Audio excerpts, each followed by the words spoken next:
part right here. Okay, so we know what a limiting reagent is. We know what is an excess reagent.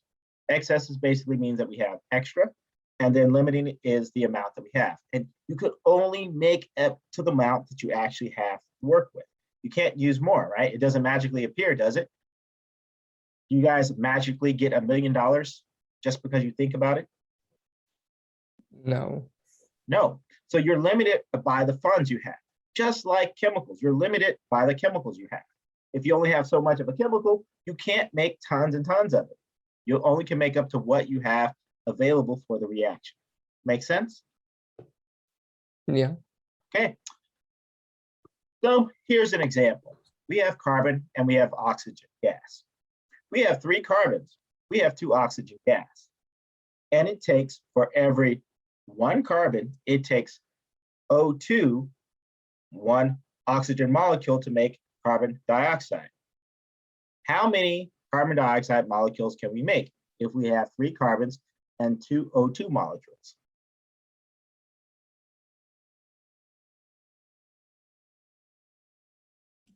Two. We can make 2. Why can we only make 2? Why can't I make 3?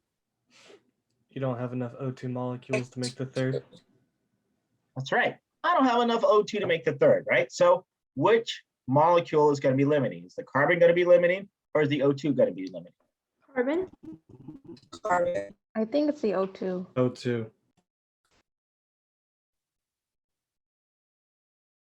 What does the word limiting mean? Oh, the last ones, yeah. The A one certain that's amount? not so. What was that? Can limiting be considered as a certain amount or no? Limiting means the lower amount, Oh, okay. right? It can't be a certain amount because all of them are certain amounts. Limiting is the one that is, we're going to run out of it first. Oh, So- okay. Which one are we going to run out of first? O2. O2. Now, does that make sense? Yes. Okay, so limiting reagents is really about trying to make things make sense. The one that you're going to have the least quantity wise of is the one you're going to run out of first. Okay, so like, how many of you guys eat cereal in the morning? All right. I eat cereal every morning. You eat I do cereal every too. morning?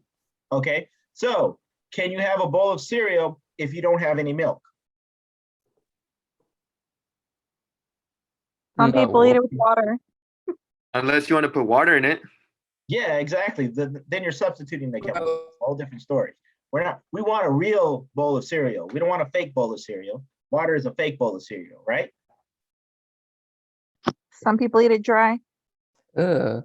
That's because they're crazy. That's like that's an abomination. Abomination is a negative thing. So anybody who may not know the term. Okay. Okay, so that concept still applies. So like in real life, if you don't have enough of something, you either have to go borrow it from somebody else, or you just can't do it, right? Or you really mess up your whatever you're making, right? Like a bowl of cereal. Okay? Okay, so when we're solving limiting reactant problems, the things that we always want to do first, as we want to do with anything that deals with stoichiometry, is that we want to put everything into moles. We have to put it into moles. How do we change mass into moles? Brenda, I know you're there. Preach to me, girl. How do we change mass into moles?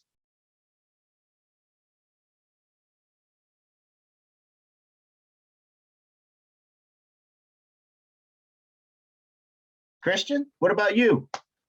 I have a couple of Christians. See which one's here today. How do I change mass into moles?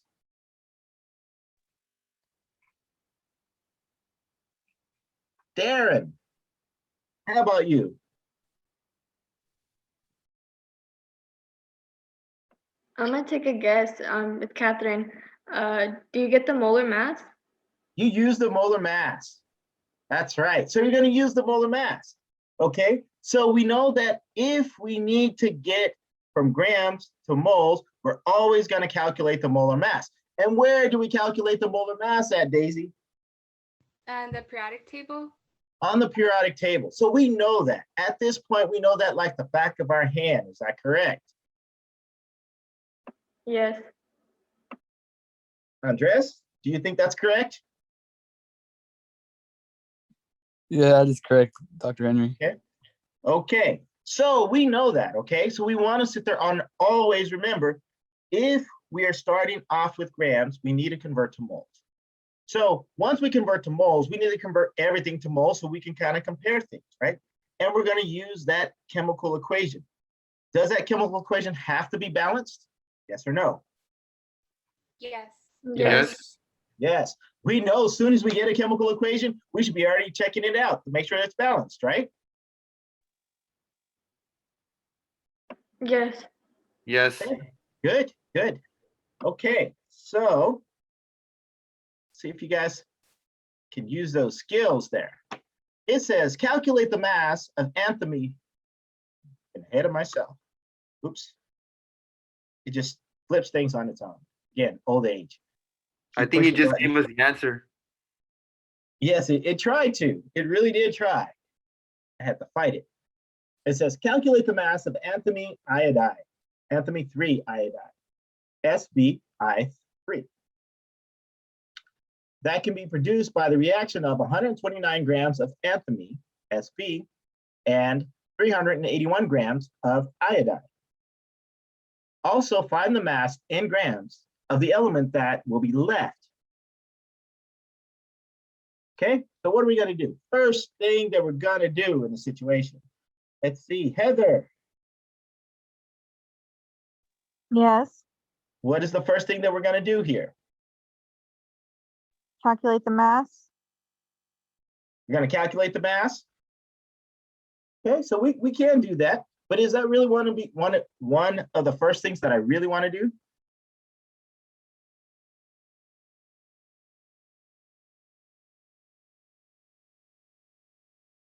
So yes or no answer? Is it right No. the equation?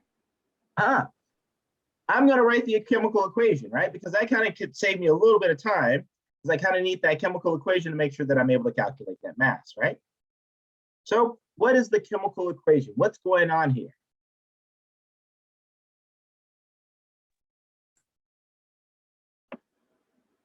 So we have Angie. S.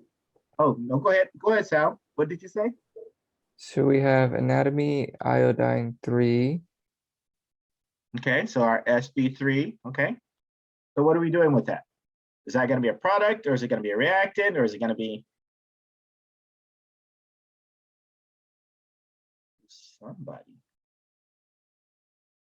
So this is what Michael says. Oh, my thing was muted while I was talking. Oh, okay. So you muted yourself? I didn't mute you. I never mute you guys. SB plus I2. SB plus I2. Okay. And that's going to make, Sal was saying, SBI 3. Is that true? Yes, but now it's unbalanced. So we have to put a 2 on SBI3 and a 3 in front of iodine and a 2 in front of antimony. Anthony, okay. Got it. Okay, is that right? Everybody comfortable with that? Anybody want to fight about it? Looks good. Looks good. Yeah. Okay. So we have a balanced chemical equation. And now Heather, tell me what we're going to do next. I'm shy. What are you putting me on the spot for? Oh, I'm going to put you, you're not shy, please. Come on. I'm so shy. Now, if Giselle said that, I may believe it. But Heather, come on now.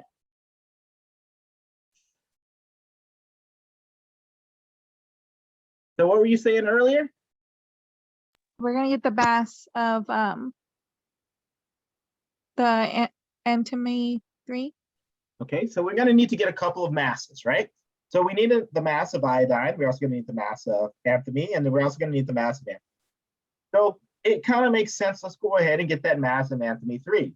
so that we'll have it on the side, and then we'll have the mass of iodine, and we'll have the mass of antimony as a whole. So what is the mass of antimony I3, SbI3? So for SB, antimony is 121.76.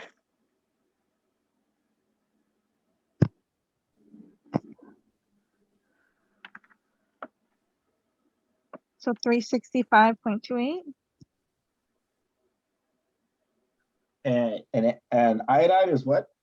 126.90. 126.90. Yes. Okay, and there's 3 of them, right? So times 3. So how much did you get? Oops, hold on.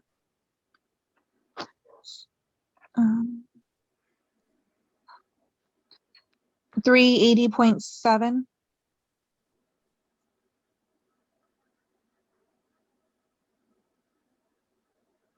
Can we add them together?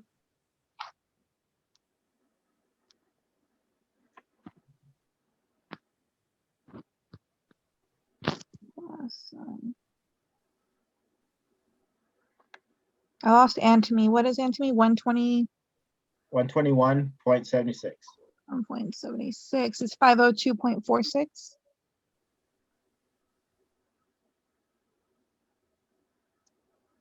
Okay, so we got 502 point. Okay, so that's kind of good. We know that is going to be grams per mole. We're going to keep that in the back of our head. Now, what is also given to us? The reaction is 129 grams of antimony. Antimony. Okay, so we have 129 grams of antimony.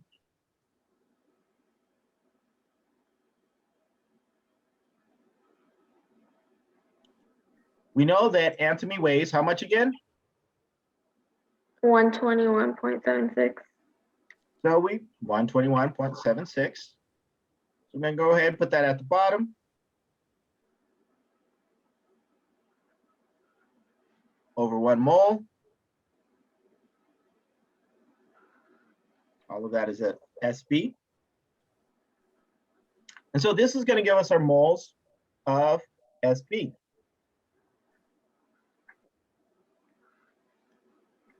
Just out of kicks and giggles, how many moles of, we're going to actually stop here. It'll make it easier for us.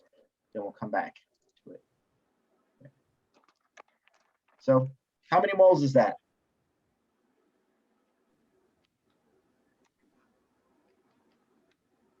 1.05 or 6, if you want to run. You said 1. 0.06. Okay. Moles.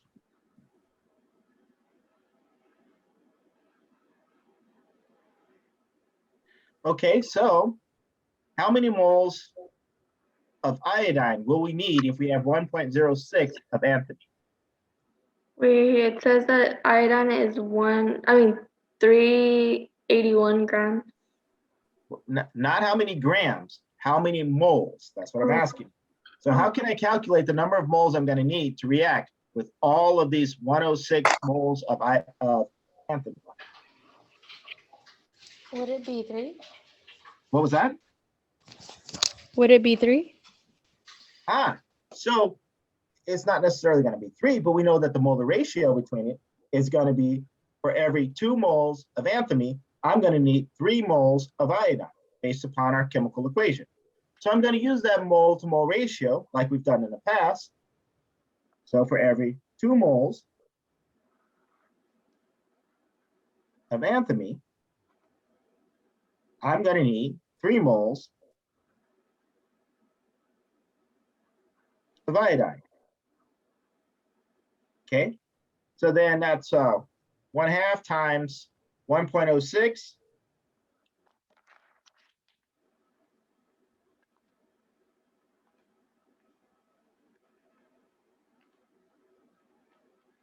$1.59.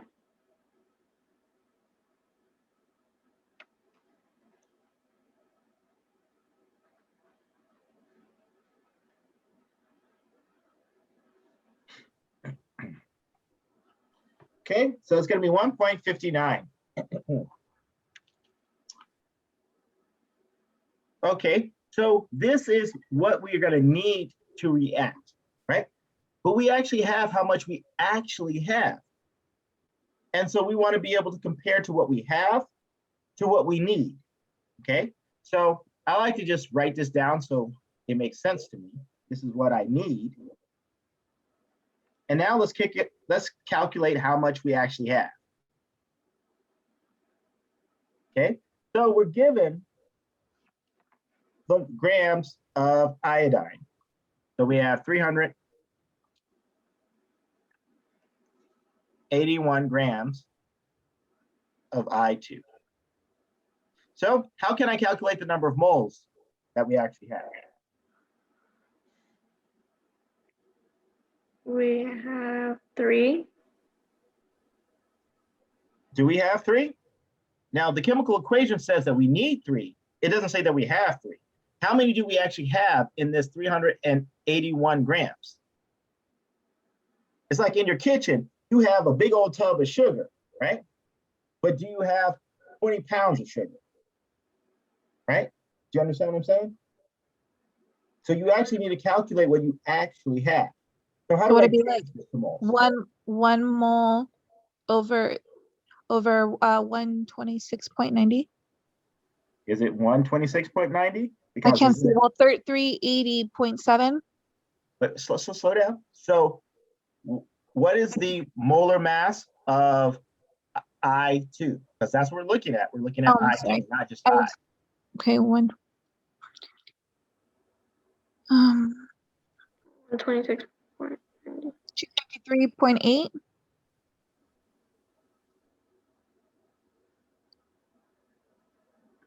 You got 2, what was it? 253.8. And that's grams per mole. So we're going to use that to determine our number of moles.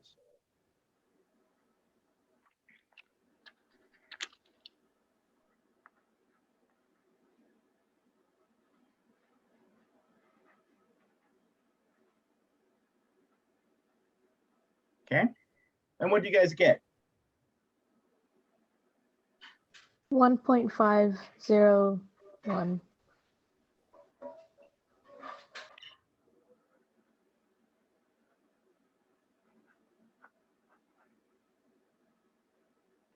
How many sig figs should I have? 3.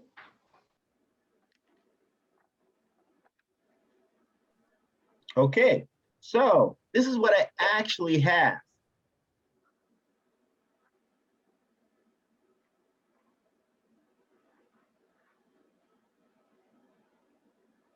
Okay, so let's see if we can kind of make sense of this, right? So this is the amount that I actually have. If I used all of the antimony, this is how much I actually would need to react. Do I have enough to react completely with all of the antimony? No. I don't. So who's limiting? The ones that we have. Antimony. Iodine. Or I can't see. Iodine. Iodine is limiting, right? Because if we used all of the antimony, right? I'm sorry, iodine. Okay, so if we had used all of the antimony, we're going to need to have 1.59, but we only have 1.05 of the iodine. Okay, can you guys see that? Yeah. Okay. So we know that this guy is going to be limiting. So we know that we're going to have to use this guy to calculate how much we can actually make. Okay. So if we know that we have 1.50 moles, we're going to use those number of moles to kind of figure out how many moles of antimony iodide we can actually make, antimony 3 iodide. So we're going to use those moles. And what is the mole to mole ratio between iodine and antimony 3 iodide?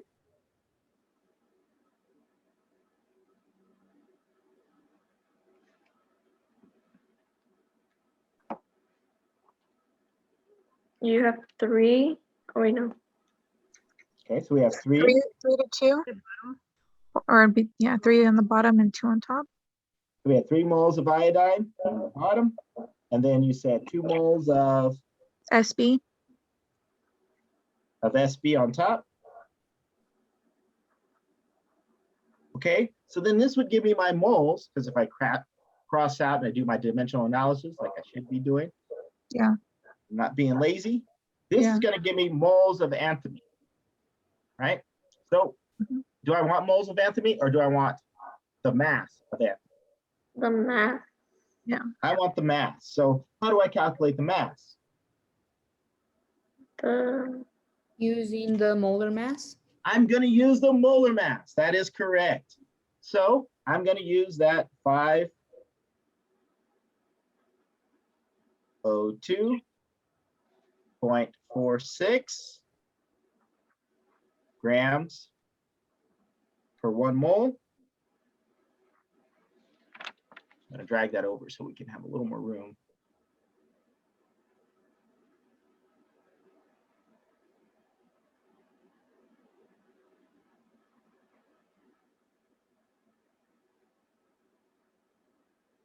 Oops. Oops.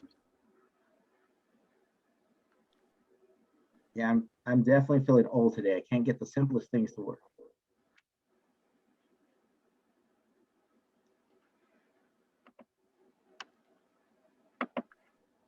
Okay, what are you guys calculating there?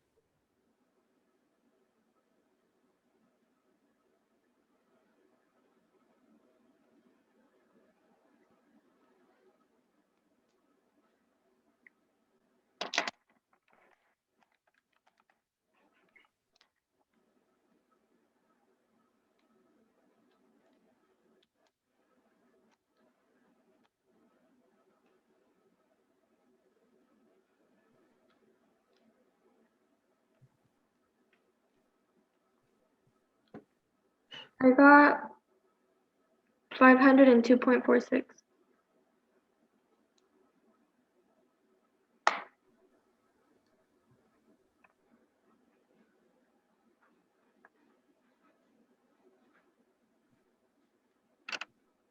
So it stayed the same. What was that? So it stayed with the original The molar mass? mass. Well, it just kind of worked out for us. You know, sometimes, you know, people who make the problems, they try to make it easy for us. Or they do it to kind of also make us think, we must have did something wrong.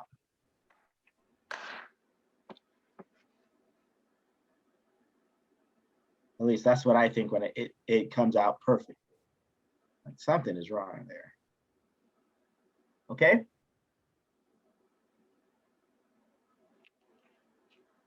Are you guys with me? Do you understand what I'm doing? Okay, so then that would let us know that we have that how much antimony, antimony 3 iodide we actually have, okay, that we can actually generate with this reaction. Okay, so we know that we have something left over, right? What is going to be left over?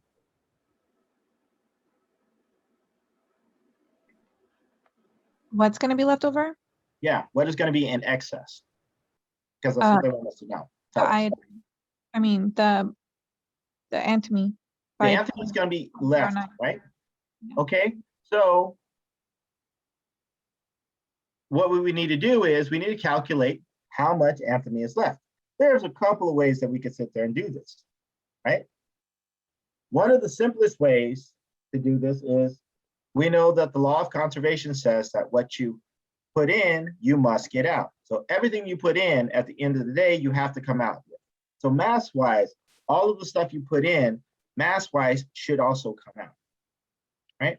So if we know that we have this much antimony, antimony 3 iodide, we're using up all of the iodine, right? Mhm. And we're using up most of the antimony. So if I add these two together, 129 plus 381 that's gonna give me what?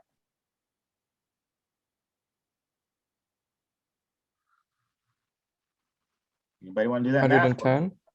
Okay, so it'll be 110, 510, I'm sorry, not 110, 510, right? Grams, okay? And we're using only 502.46. So if we subtract that 502.46, 7.54. you said, how much? 7.54?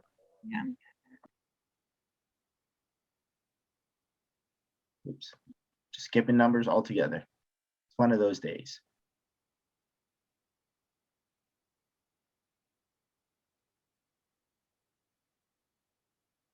Okay.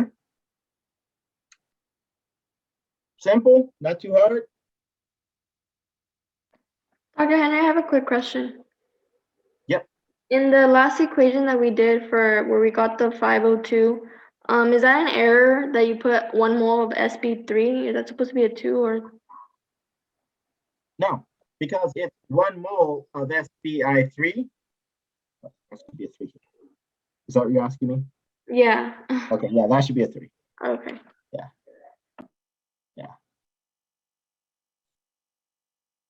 Okay, so then, yeah, the moles here are going to cancel out. Good eye, good eye. That's the way to keep me honest. Okay, questions, concerns, cash. Okay, so the other way that we could do it is we could actually calculate how many moles of the SB that we actually used. And then we're going to also use this number again. So we know that we're using up 1.5 moles of iodine. We know the relationship between iodine and SB is a 2-to-1 relationship. So then we're going to go and use that 2 to 3 relationship.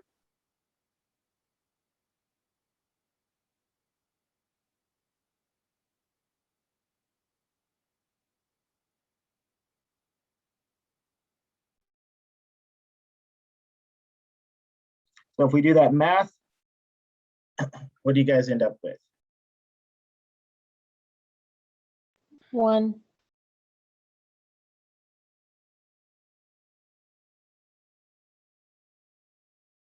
Are you sure? Yes. You want to put money on that one? Yep. How much money you want to put on it?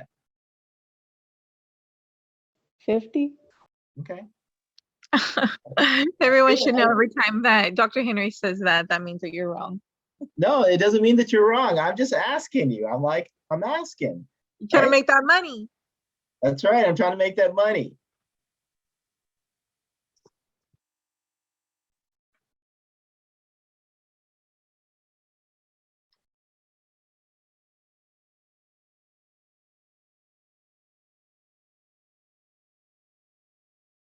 Okay. $50 is on the line. No, I wasn't Are you stupid paying enough to up? make that bet. I Are just you- wanted to make sure she was sure. Yeah, you're not gonna pay up.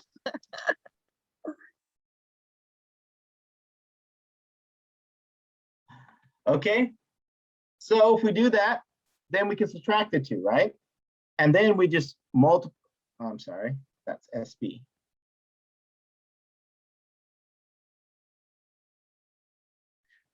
So then we just subtract what we have. So then we have that 1.06 to what we have minus what we actually needed, which was 1.0. And so we get 0.06 moles. And we just multiply that by the mass density.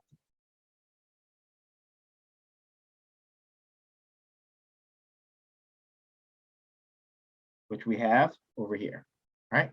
121.76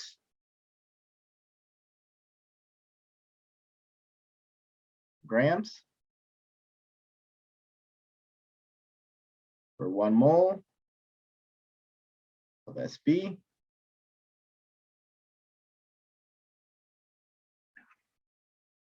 And you should get a number that's pretty comparable to what you have. 7.306.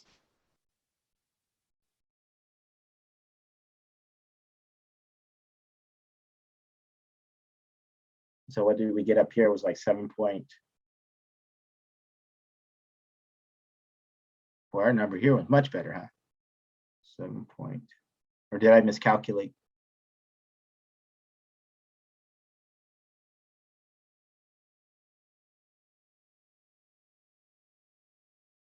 I got 7.305. So if we did sig figs, it'd be 7.3 1. in both cases, so. Okay. Questions? Concerns? Cash? Credit? Now these problems take a while, if you noticed, right? Because we pretty much used up about 40 minutes already. Dr. Henry, I have a question. Yep. Where did you get from 1.50 moles of I2 from?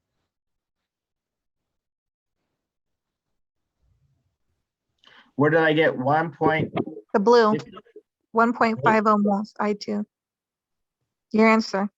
Okay, so I got 1.5 moles of I2 because I took this value here, the 381, and divided by 253.8, which is the molar mass of iodine.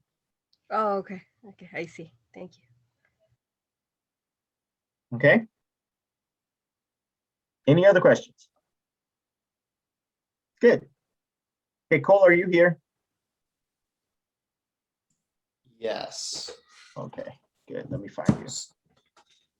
Moving. Sort of, but yes. You're sort of here. That's what I feel all the time too, so.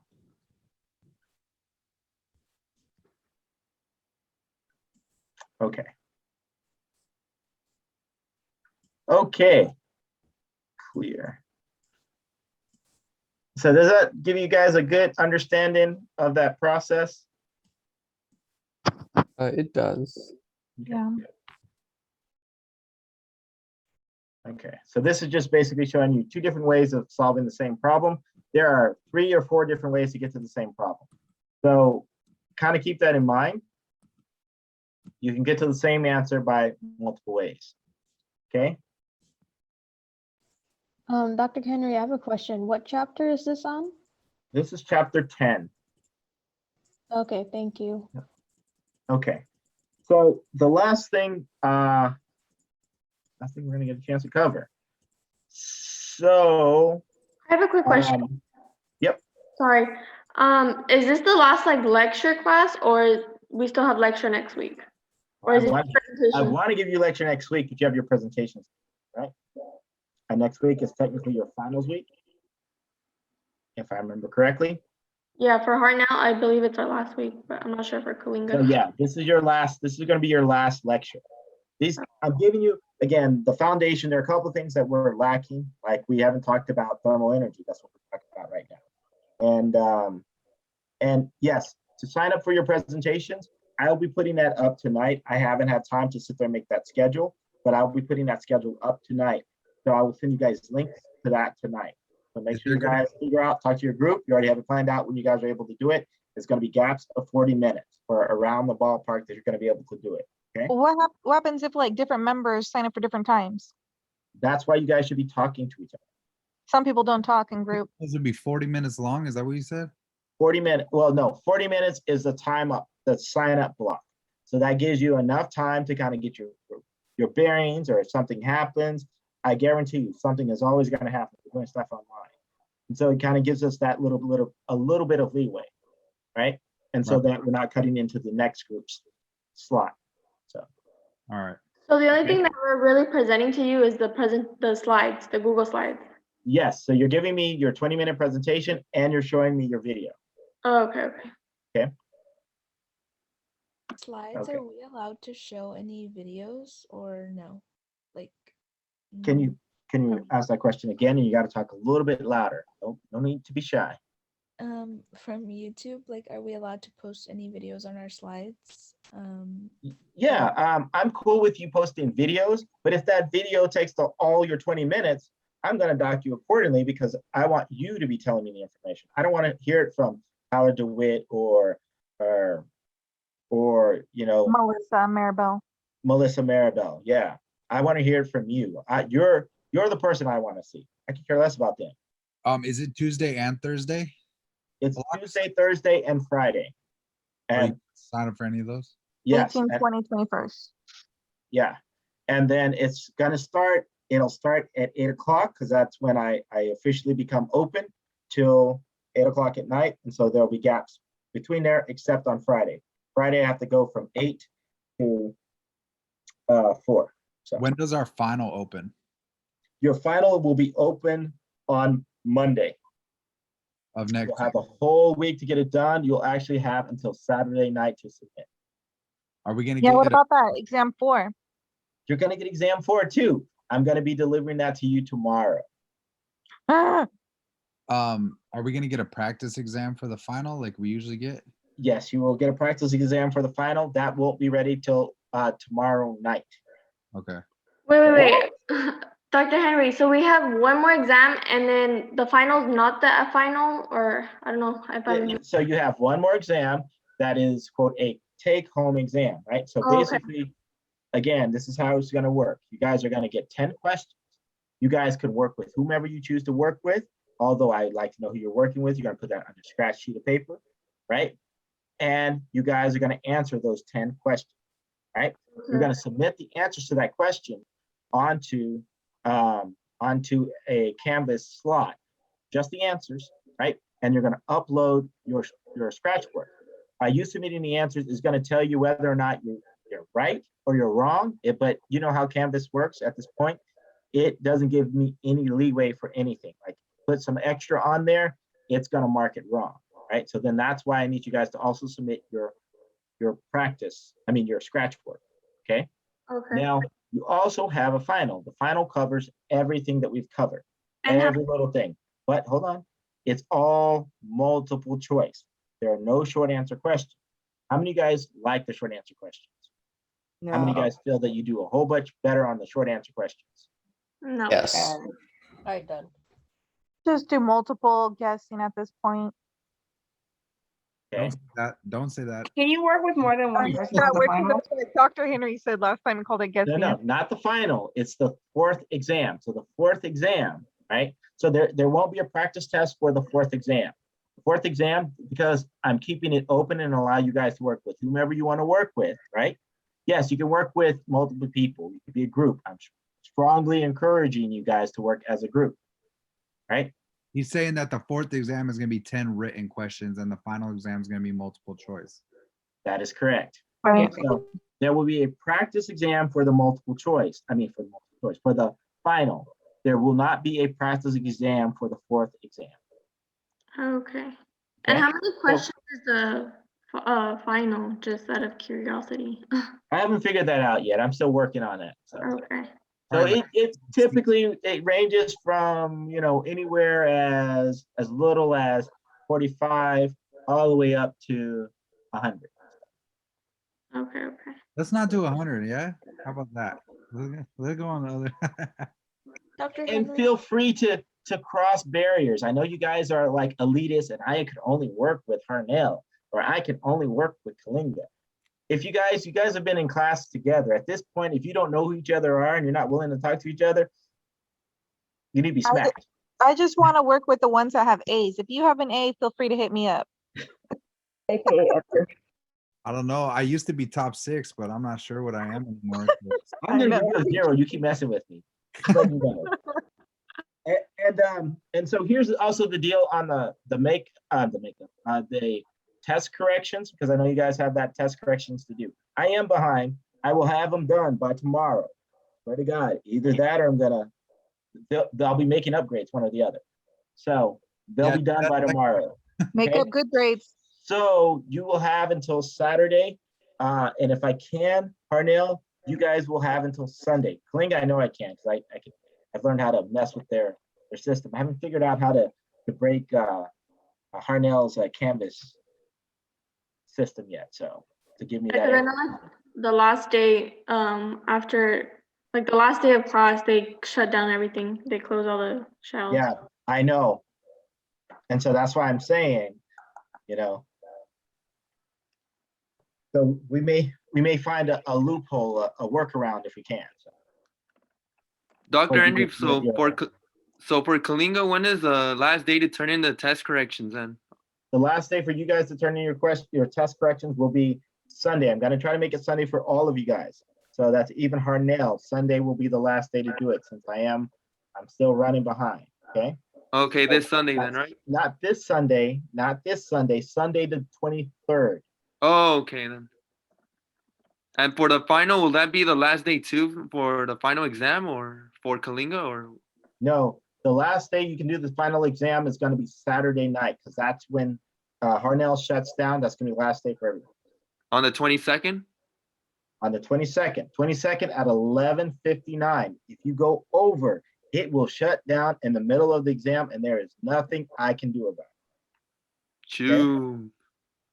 Yep, brother. All right, I got you then, Dr. Henry.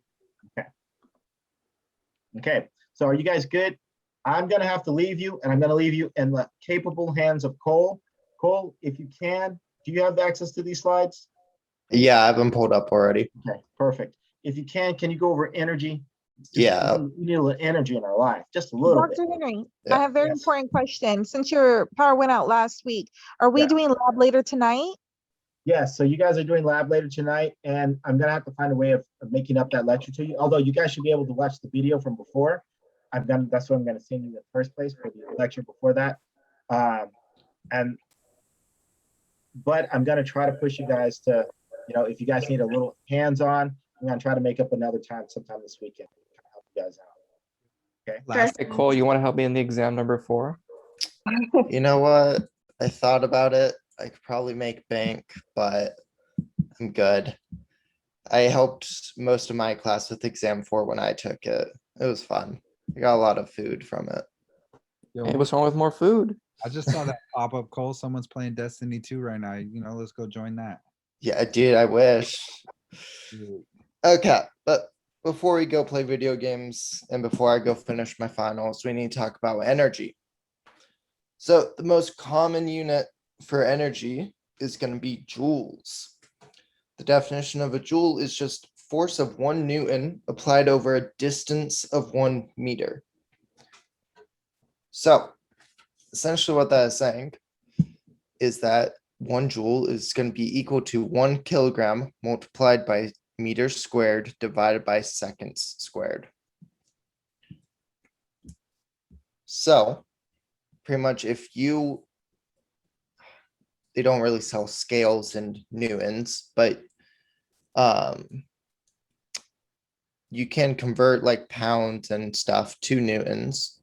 And if you can measure like how much force you're applying to something, and depending on how much force you apply, it's going to create a certain amount of energy.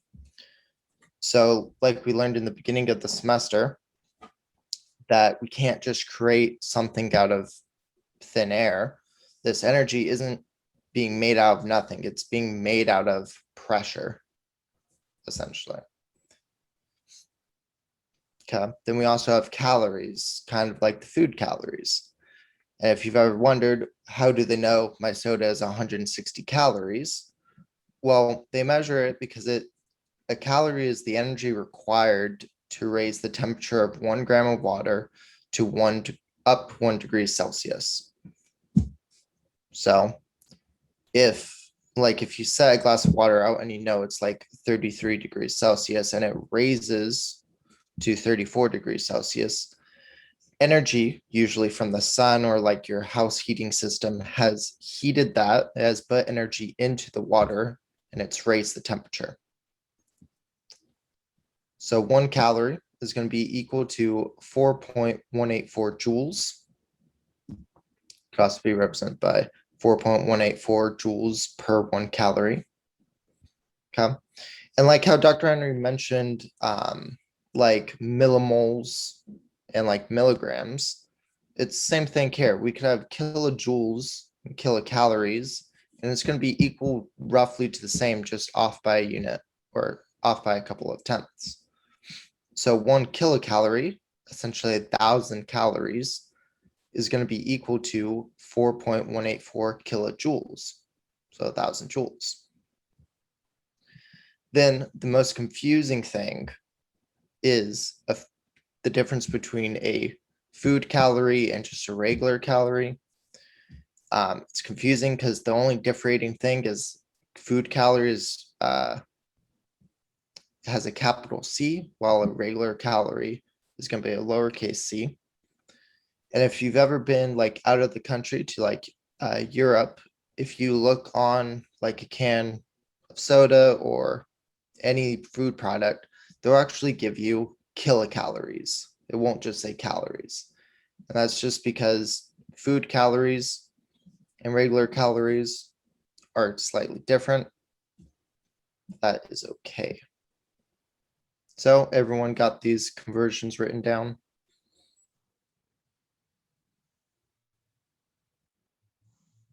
Yeah. Yeah. Okay, so we're gonna test your knowledge. So if we're given 42.5 kilojoules, can we convert this into kilocalories, calories, and joules? Who would like to go first?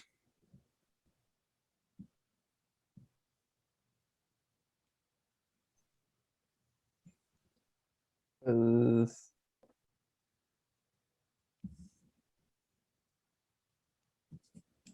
guess I can go first. Yeah, go ahead, I agree. All right, let's see. So just converting kilojoules. So 42, no, 42.5.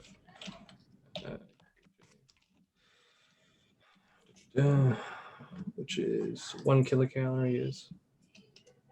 Okay, so divide that by 4.184. I know, I'll draw that out. Yeah. 1 kilocalorie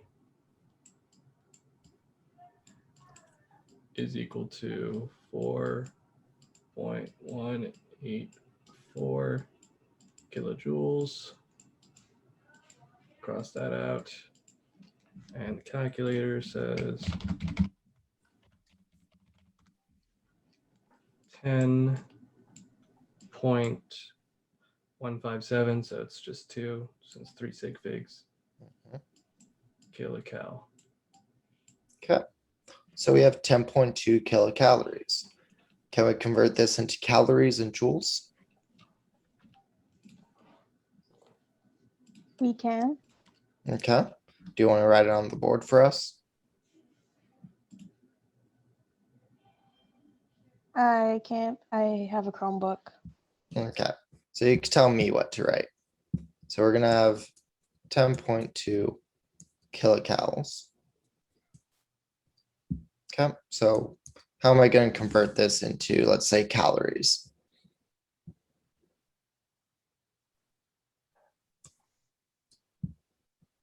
Do we first convert it to? Wait, no, never mind.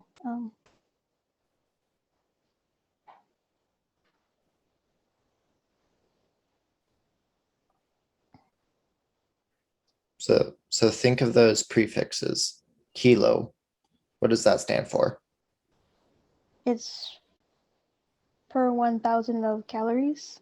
Yeah, so essentially 1 kilocalorie is just going to be equal to 1,000 calories, something that we've done numerous times. Okay, so we're multiplying it by 1,000, so we get 10,200 calories.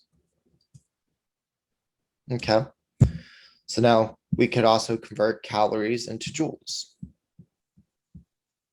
So if I had 10,200 calories, what would that be in joules? 1 calorie will be 4.184 joules.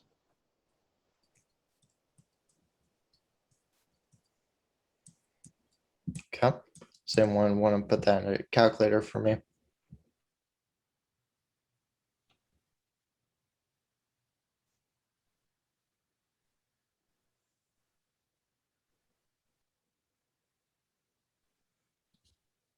It's 42676.8. Okay. Everyone agree with her? I do.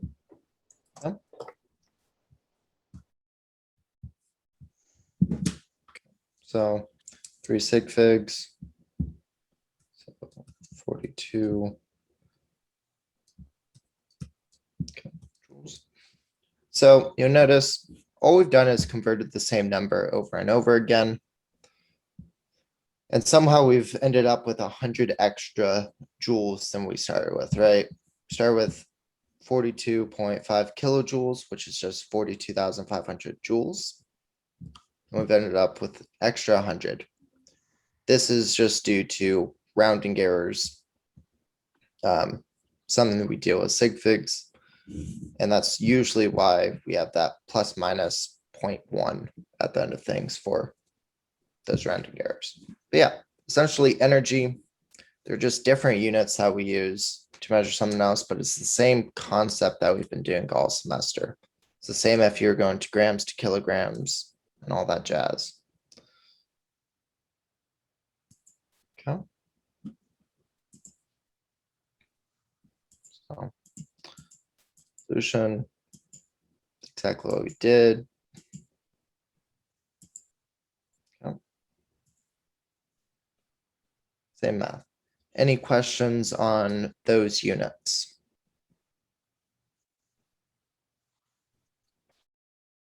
No, I have none. Okay, cool. Okay. Now we're getting into enthalpy of a reaction. And enthalpy is just the change in heat, or like the heat content of a system. So the heat given off or absorbed in a chemical reaction can be measured in the laboratory. So enthalpy is just going to be heat content of a chemical system. H is the symbol for enthalpy. This little triangle, also known, I think, as delta, just means change. So it's the final value minus the initial value. Then subscript R just stands for reaction. So during an exothermic exothermic change, the enthalpy of the system goes down. So it's going to have a negative value. What's exothermic mean?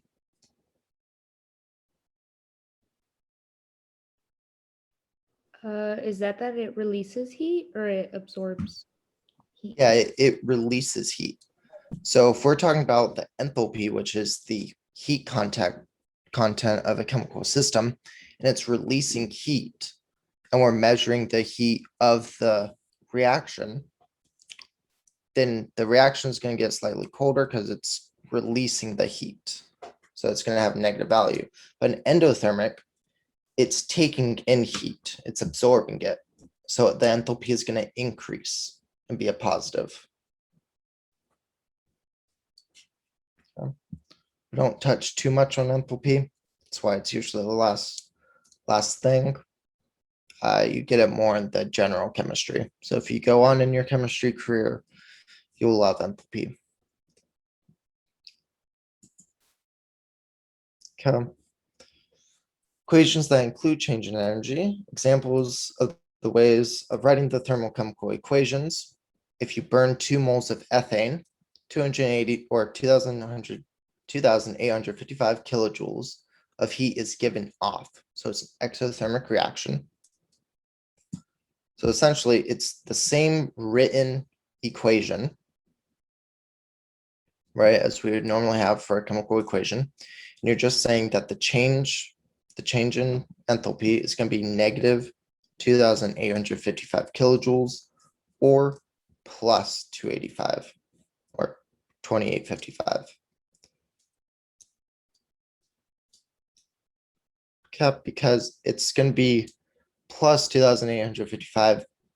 That's because the reaction or getting confused here. The stuff that it gave off, it's giving off the heat. So it's producing heat, which means the initial system is losing it. Okay.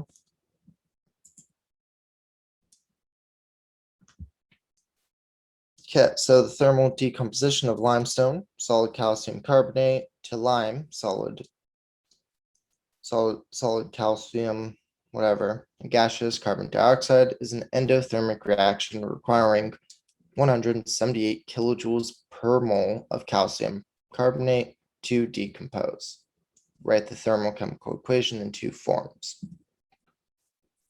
So essentially, we can just write the normal equation as we've already been doing, right? So it's just a normal equation. Then we just tack on that enthalpy. Oops, that's fine. So can anyone write me a balanced chemical equation for the decomposition of limestone?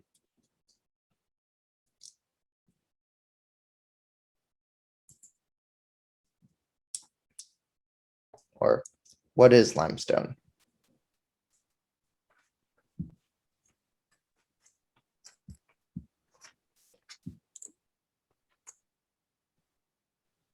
Alan, what's limestone? I was about to say, to start with the chemical equation, it's going to be a decomposition, right? Decomposition. So what is a decomposition reaction? Would it be calcium carbonates with the solid?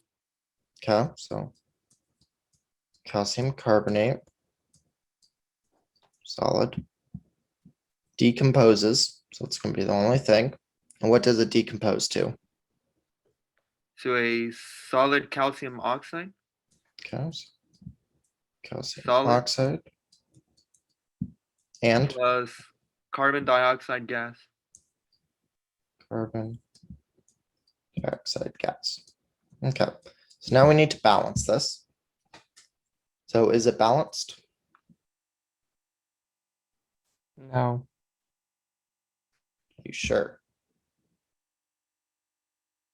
Yes. Never mind. I'm just sleepy. Yeah, so am I. It's okay. So yeah, it just happens to be balanced. Okay, so if it's balanced, we can move on to the endothermic part. So we have an endothermic reaction requiring 178 kilojoules per mole of calcium carbonate. So how many moles of calcium carbonate do we need for this reaction?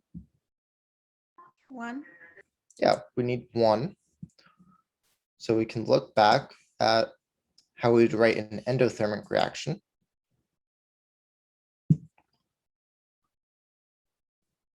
So the decomposition of ammonia. So instead of writing the plus any amount of kilojoules on the product side, we're going to write the plus kilojoules on the reactant side because that's where the energy needs to be. Okay. Or you can just write it separately with change of RH equals positive because positive relates to the endothermic reactions. So we get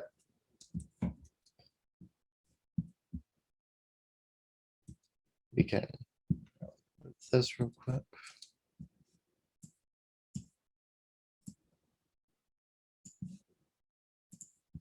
So since we only have 1 mole of the calcium carbonate, we can just say plus 178 kilojoules. Or another way to write it is just same thing. Solid yields are calcium oxide plus carbon dioxide with change enthalpy equal to plus 178 kilojoules. So Like I said, it's exactly what we just did, or what you guys were doing with Dr. Henry. It's just one additional step. You just need to add the energy to either the product side or the reactant side. And if it's endothermic, it's going to be on the reactant side. If it's exothermic, it's going to be on the product side. Okay.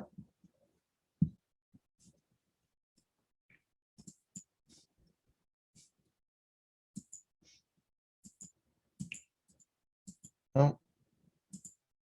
That's exactly what we just wrote.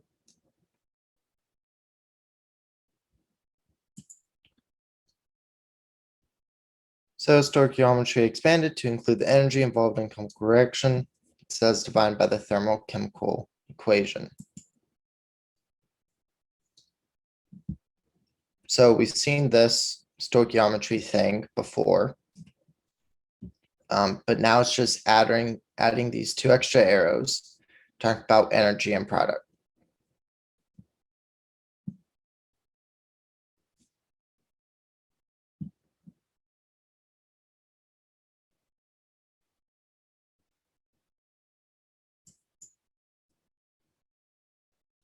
Okay.